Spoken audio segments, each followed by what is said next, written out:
আসসালামু আলাইকুম everyone. I hope আপনারা সবাই অনেক ভালো আছেন।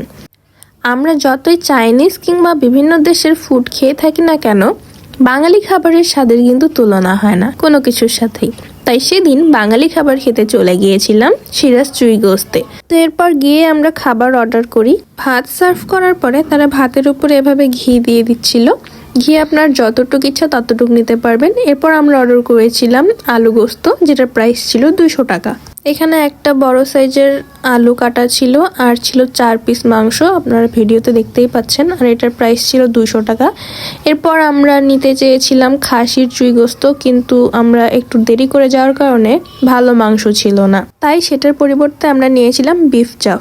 তো এই ছিল আমার সেদিনের খাওয়া দাওয়া। খাবারের টেস্টের কথা যদি বলি তাহলে আমার কাছে আহামরি কিছু লাগেনি, আবার খারাপও ছিল না, মোটামুটি। এরপর খাওয়া শেষে আমরা বোরহানি খাই। বোরহানিটার টেস্ট ভালোই ছিল। তো এই ছিল আমার আজকের ভিডিও। দেখাবে নেক্সট কোনো ভিডিওতে। Till then tata, bye bye, আল্লাহ হাফেজ।